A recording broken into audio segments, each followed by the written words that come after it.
अस्सलाम वालेकुम स्टूडेंट्स, मेरा नाम फ़ज़ल वहाब है और हम चैप्टर नंबर 1 जो इंट्रोडक्शन टू साइंस है वो हम ऑलरेडी उसकी थ्योरी हम पढ़ चुके हैं। उसकी एक्सरसाइज करनी आज, और चूँकि उसके अंदर कुछ क्वेश्चंस गिवन है, कुछ मिसिंग है जो कि इम्पोर्टेंट क्वेश्चन। ये इंट्रोडक्शन टू साइंस है, ये यूनिट हमने पढ़ा हुआ था चैप्टर नंबर 1 का। और उसके क्वेश्चंस हैं, जैसे पहला जो क्वेश्चन है, differentiate between science and technology और रीड एंड राइट। अब तो बहरहाल इसकी तो ज़रूरत नहीं है। तो कुछ क्वेश्चंस हैं जो कि, और कुछ क्वेश्चन इसमें मिसिंग है। मतलब ये कि ये जो एक्सरसाइज हैं इसके अंदर ये जो क्वेश्चन आपको नज़र आ रहे हैं यहाँ से लेके यहाँ तक, तो इसके अंदर काफ़ी सारे क्वेश्चन ऐसे मिसिंग है। अगर बच्चे सिर्फ इन्हीं क्वेश्चन को याद करेंगे तो बहुत सारे इंपॉर्टेंट क्वेश्चन उसके अंदर मिस हो जाएंगे। बहरहाल मेरा तो जो सजेशन है वो ये है, आप स्कूल की क्लासेस आप ऑलरेडी ले रहे हैं, जो ऑनलाइन क्लासेस है, तो उसमें आई एम श्योर कि उन्होंने बहुत अच्छी तरीके से कराया हुआ होगा, समझाया हुआ होगा। लेकिन मैंने अपनी तरफ से अपने बच्चे को इसकी तकरीबन इनके जितने क्वेश्चन बन सकते हैं तो मैंने बना के दिए हैं और उसके आंसर्स भी मैंने लिखवाए हैं। तो मैं just I want to share that with you. ज़ाहिर आपने स्कूल के सिलेबस को फॉलो करना है। स्कूल में जो करवाया गया, टीचर ने जो कराया हुआ है, एक्सरसाइज के जितने पार्ट्स कराए हैं, जितने क्वेश्चंस कराए हैं, तो आपने ज़ाहिर है उसी को फॉलो करना है, just for the sake of knowledge. और अगर हो सकता है कोई चीज़ ऐसी हो बच्चे को फ़ायदा दे रही हो तो मैं आपसे शेयर कर रहा हूँ। बाकी मैं हरगिज़ नहीं करा कि आप मुझे फॉलो करें। इम्पॉर्टेंट ये कि ये एग्ज़ाम आपको जो होगा वो तो जो टीचर ने लिखवाया कॉपी के अंदर, तो ज़ाहिर है उसी से आपका पेपर बनेगा बच्चे का, तो आप उसी को फॉलो करें। लेकिन अगर कोई चीज़ ऐसी है जो मिसिंग है और आप चाहते हैं कि बच्चा उसको पढ़ ले, तो मैं ये कुछ क्वेश्चंस है उसके आंसर्स आपके साथ शेयर कर रहा हूँ। देखिए, सबसे जो पहला जो क्वेश्चन बनना चाहिए कि व्हाट इज़ साइंस। तो ये क्वेश्चन एग्जैक्टली ये पूरा पोर्शन आपके एक्सरसाइज के अंदर मिसिंग है, जो कि साइंस क्या है, ब्रांचेज ऑफ साइंस क्या है, फिर जो साइंटिफिक मेथड है जो कि बहुत इम्पॉर्टेंट है, साइंटिफिक मेथड वो मिसिंग है। ठीक है, ये ऑब्जर्वेशन और कम्युनिकेशन और ये सारी चीज़ें उसके अंदर मिसिंग है। तो जो पहला क्वेश्चन बनना चाहिए वो what is science in write some branches of science. ठीक है, तो ये हम इसको मेंशन करते हैं। तो science is the study of nature, ये साइंस की डेफिनेशन है और ऑलरेडी इसके अंदर यहाँ पे गिवन है। Science is divided into many branches like biology, chemistry, physics, astronomy and geology. ठीक है, पर ये इसका इतना आंसर हो गया। ठीक है, what is science, right some branches of science. तो science is the study of nature. Science is divided into many branches like biology, chemistry, physics, geology and astronomy. ठीक है, तो ये क्वेश्चन नंबर 1 का आंसर। आप वीडियो को आप थोड़ा सा स्लो कर दें, मैं आप उसको स्टॉप कर दें और उसका आंसर क्वेश्चन भी लिख दें, फिर उसका आंसर लिख दें, उसके बाद फिर नया जो क्वेश्चन है उसको आप दोबारा लिख दीजिएगा।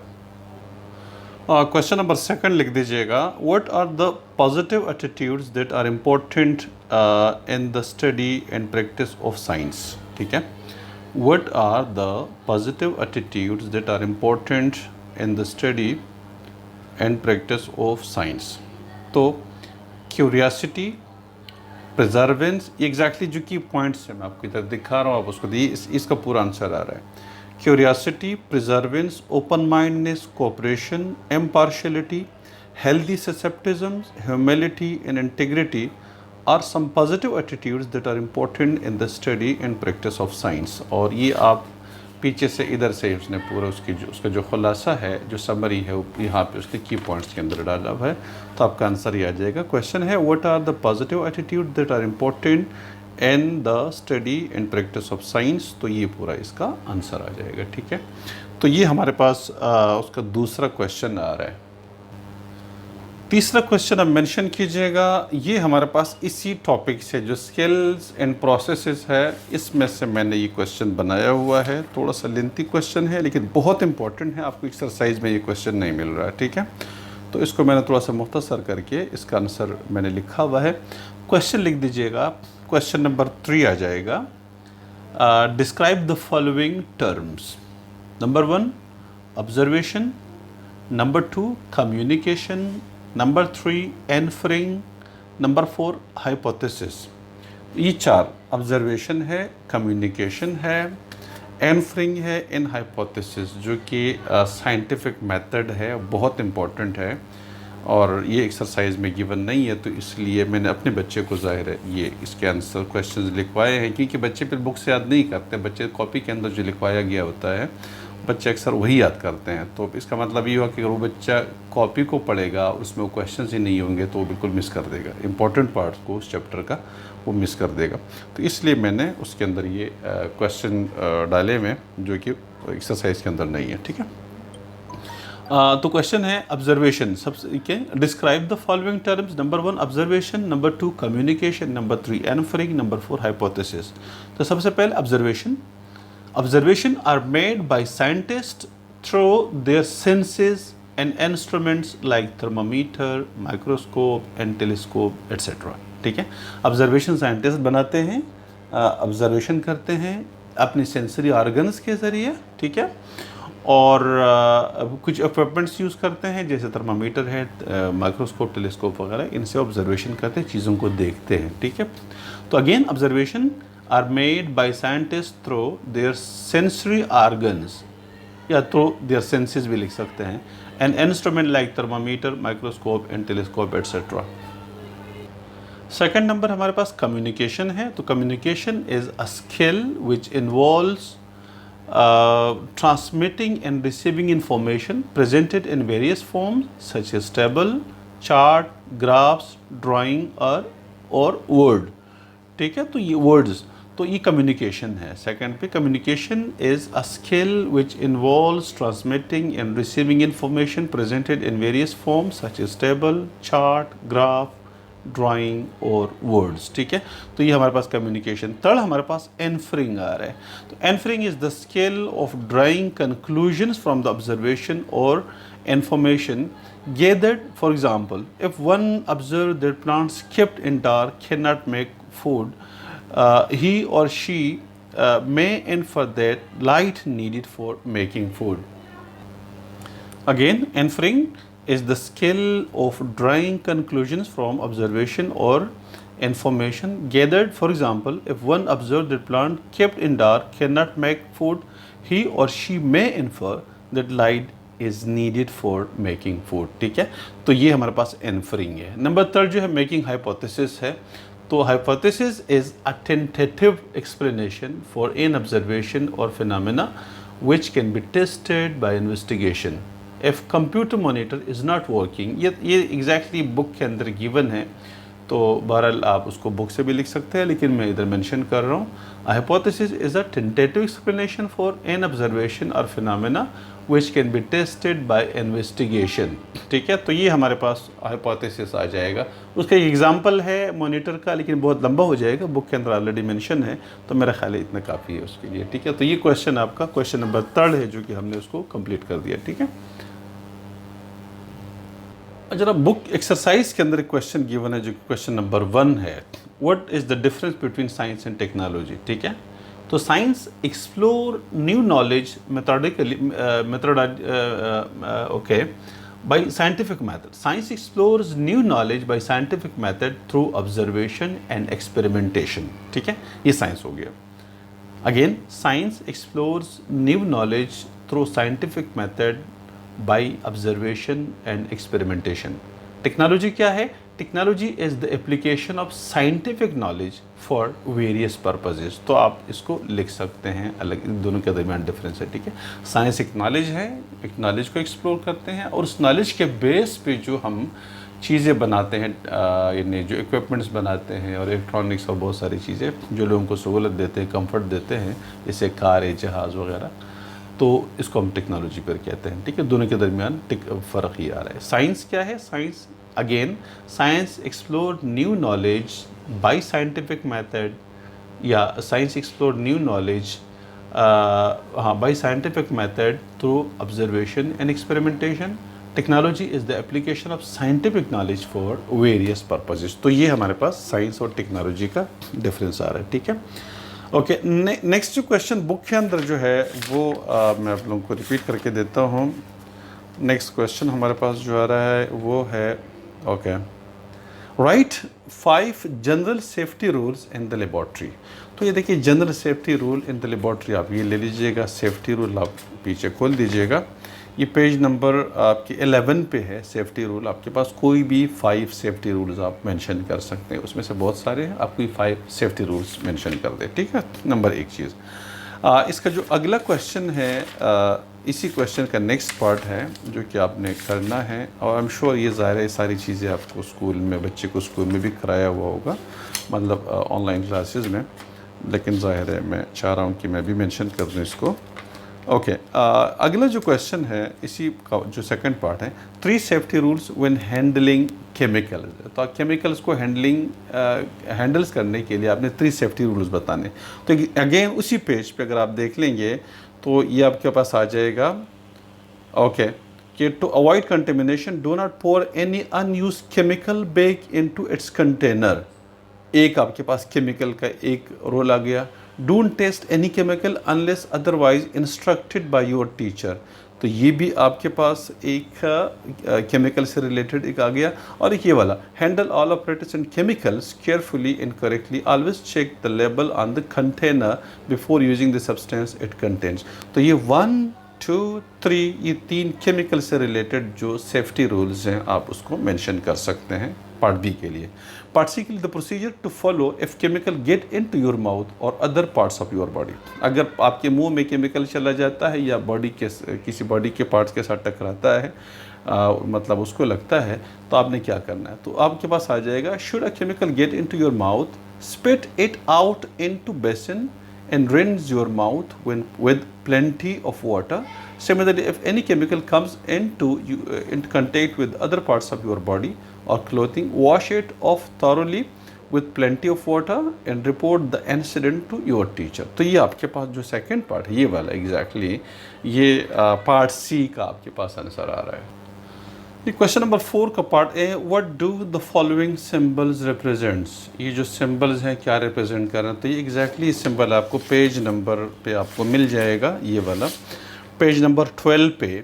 और ये वाला जैसे फ्लेमेबल लिख दीजिएगा, ठीक है, flammable, explosive, corrosive, poisonous, irritating और स्टिमुलेटिव, रेडियोएक्टिव और बायोहैज़र्डस। तो ये सिर्फ इतना लिख दीजिएगा कि यहाँ पे लिखा हुआ है कि इस what do the following symbol represent. तो जैसे फ्लेमेबल है और इस तरह के हर एक के सामने सिर्फ एक वर्ड में उसका आंसर आ जाएगा। आपने इसकी डायग्राम बनानी है और इसके सामने इसका आंसर लिखना है, ठीक है। तो थोड़ा सा मुश्किल है लेकिन ये आप कर दीजिएगा। इवन आप उसको ये कर सकते हैं कि आप इसी का एक फ़ोटोग्राफ लेके या उसका एक प्रिंट आउट निकलवा के एक कॉपी के अंदर लगाते जाएं और सामने उसके, अगर आप बना नहीं सकते तो आप इसकी काट के उसको कॉपी के अंदर चिपका दें और इसके सामने लिख दीजिएगा फ्लेमेबल और कोरोसिव वगैरह जो भी होता है उसके अंदर लिख दीजिएगा, ठीक है। Which of the following symbol above can be found on the labels of corrosive and explosive substances, ठीक है। तो कोरोसिव और एक्सप्लोसिव सब्सटेंसेस के अंदर वो कह रहे हैं कि कौन से जो है सब। तो कोरोसिव के लिए हमारे पास ये वाला हमारे पास कोरोसिव के लिए आता है, ठीक है। और जो हमारे पास जो एक्सप्लोसिव है वो ये वाला एक्सप्लोसिव के लिए आता है। तो ये कोरोसिव के लिए, ये एक्सप्लोसिव के लिए। तो पार्ट भी हमारे पास ये आंसर आ जाएगा। Which of the symbols above can be found on the labels of corrosive and explosive, corrosive and explosive. तो आप इसका आंसर एग्जैक्टली ये लिख सकते हैं, ठीक है। ये सिंबल लिख देंगे, this one for corrosive, this one for explosive, ठीक है। पार्ट बी का आंसर आ जाएगा। क्वेश्चन नंबर 5A में, label and describe the function of each part of the Bunsen burner in the diagram below, ठीक है। तो ए के अंदर गैस जेट आ रहा है, नंबर बी के अंदर कूलर आ रहा है, नंबर 3 सी के अंदर बेस आ रहा है, डी के अंदर बैरल आ रहा है, नंबर ई के अंदर एयर होल आ रहा है, और एफ़ के अंदर आपके पास गैस ट्यूबिंग आपके पास ये चीज़ आ जाए, ये गैस ट्यूबिंग है। तो ये इतना सा है ABCD and E and F के अंदर, ठीक है। तो ये ऑलरेडी मैंने मेंशन किए हैं। अगर आप उसको जल्दी नहीं कर सकते तो आप वीडियो को थोड़ा सा स्लोली चलाएं और इस तरह से इन सारे पार्ट्स को कंप्लीट कर दीजिएगा, ठीक है। इस तरह से क्वेश्चन नंबर नेक्स्ट के अंदर जो हम डाल सकते हैं 5 का पार्ट बी, तो मेरा ख्याल इसकी कोई ज़रूरत नहीं है। Question number 6, draw science diagram for the following laboratory operators हैं। तो कहते हैं कि बीकर कप डायग्राम बना लीजिएगा, ट्राइपॉड स्टैंड का डायग्राम बना लीजिए, टेस्ट ट्यूब का, मेजरिंग सिलेंडर का, ऑपरेटिंग डिश का। तो ये पीछे उसके डायग्राम गिवन है, आप उसको बना सकते हैं, कोई इसमें प्रॉब्लम नहीं है, ठीक है। Ali was asked to heat some alcohol in a test tube. Write down 2 precautions he should take when heating the alcohol and explain briefly why these precautions should be taken. ठीक है, alcohol को वो heat कर रहा है, तो जब वो अल्कोहल को हीट कर रहा होता है तो उसे 2 प्रिकॉशंस आपने बताने हैं। ठीक है, कि 2 प्रिकॉशंस कौन से हैं। तो ये अगर आप उसको किसी चीज़ को हीट कर रहे होते हैं तो इसके लिए यहाँ पे प्रिकॉशनरी मेजर के अंदर यहाँ पे गिवन होता है, आई एम श्योर ये आपके पास जो है सेफ्टी रूल आपके पास आ रहे होते हैं। वो कहते हैं कि ओके, सबसे पहले क्या करना है कि put flammable substances away from a naked flame. ठीक है, तो जो फ्लेमेबल सब्सटेंसेस है उसको नेक्ड फ्लेम से आपने दूर करना है। एक चीज़ तो, when you are heating chemical in a test tube, point the mouth of the test tube away from yourself और योर फ्रेंड्स। नंबर एक चीज़, जब आप किसी टेस्ट ट्यूब के अंदर किसी केमिकल को हीट कर रहे होते हैं तो उसका जो मुंह होता है टेस्ट ट्यूब का, वो आप थोड़ा सा दूर रखिए, अपने से भी और दोस्तों से भी दूर रख दीजिएगा। ठीक है, और put flammable substances away from a next flame, नहीं बल्कि ये तो उसके अंदर नहीं आएगा। जब आप उसको हीट कर रहे होते हैं तो उसके लिए सेकंड जो होगा वो वेयर गूगल्स व्हेन मिक्सिंग और हीटिंग केमिकल्स। तो ये 2 कर लीजिएगा, वेयर गूगल्स व्हेन मिक्सिंग और heating chemicals, number 1। Number 2, when you are heating chemicals in a test tube, point the mouth of the test tube away from yourself और your friends. तो ये आपके पास उसके 2 सेफ्टी रूल आपके पास आ जाएंगे। ठीक है, give an examples of each to show the benefits, abuse and limitation of science and technology. Abuse के, बेनिफिट्स के और अब्यूज़ के और लिमिटेशन का एक एक एग्जाम्पल आप दे सकते हैं। ठीक है, तो बेनिफिट्स आप इंटरनेट आप दे सकते हैं, वैसे पीछे ऑलरेडी बुक के अंदर गिवन है। तो बेनिफिट्स में इंटरनेट आ सकता है, उसके साथ बेतहाशा कार आ सकती हैं। बेनिफिट्स के बेतहाशा इंटरनेट हम यूज़ करते हैं, मोबाइल यूज़ करते हैं, टेक्नोलॉजी वगैरह यूज़ करते हैं, जहाज़ यूज़ करते हैं, कार यूज़ करते हैं, बहुत सारी चीज़ें। ठीक है, अब्यूज़ के अंदर जैसे एटॉमिक बम होता है जो कि लोगों को कत्ल करने के लिए इस्तेमाल होता है, तो ये उसके अब्यूज़ हैं। अर्थक्वेक्स को रोक नहीं सकता, लिमिटेशन उसकी टेक्नोलॉजी की है कि आप उसको साइंस की और टेक्नोलॉजी दोनों की, कि आप उसके ज़रिए जो कुदरती आफात होते हैं आप उसको रोक नहीं सकते। उसकी पेशगी आप ख़बर दे सकते हैं लेकिन रोक नहीं सकते। तो इनके पीछे जो है आप उसके अंदर लिमिटेशन के अंदर आप उसको कर सकते हैं। 1 मिनट, ओके, एग्ज़ाम्पल के तौर पे मैंने ऑलरेडी मेंशन किए हैं, लेकिन बेनिफिट्स में for example from the example of electricity we can see that science and technology have brought great benefits to mankind. तो एक तो बेनिफिट आपके पास एग्जैक्टली आप लिख सकते हैं बेनिफिट के लिए। ठीक है, science and technology enable us to grow more food, इसको छोड़ने बाकी बहुत सारे आ जाएंगे, तो इसमें से कोई एक लिख दें। For example electricity we can see that science and technology have brought great benefits to mankind. Number 1 electricity का आपने एग्जांपल दे दिया। अब्यूज़ की आपने दे दिया, okay, it can bring about negative effects as well. The generation of electricity using fossil fuels, for example, can lead to pollution which causes harm to human being. अच्छा, इसको ना दें क्योंकि आपने बेनिफिट्स में लाइट दी हुई है, तो उसकी जगह दूसरा कोई कर दे, एटॉमिक बम का कर लीजिएगा। ठीक है, इसमें जैसे आप an example of abuse is the invention and use of deadly weapon which are harmful to us and environment. तो आप इतना ही एग्जाम्पल दे सकते हैं। ठीक है, अब्यूज़ एंड उसके लिए। और लिमिटेशन के लिए क्या कर सकते हैं कि they cannot use to find an answer to all our question to solve the problem. We can use science and technology to reduce the damage caused by natural disasters such as earthquake and hurricanes, but we cannot prevent them from happening. तो आप इसको इतना एक example आप उसके अंदर दे सकते हैं। बिल्कुल सिंपल है, कोई मुश्किल नहीं है। आई एम श्योर कि ऑलरेडी स्कूल वालों ने भी ऑनलाइन कराया हुआ होगा। तो ये एक्सरसाइज थी हमारी जो कि चैप्टर नंबर 1 की थी, जो कि हमारी कंप्लीट हो गई है।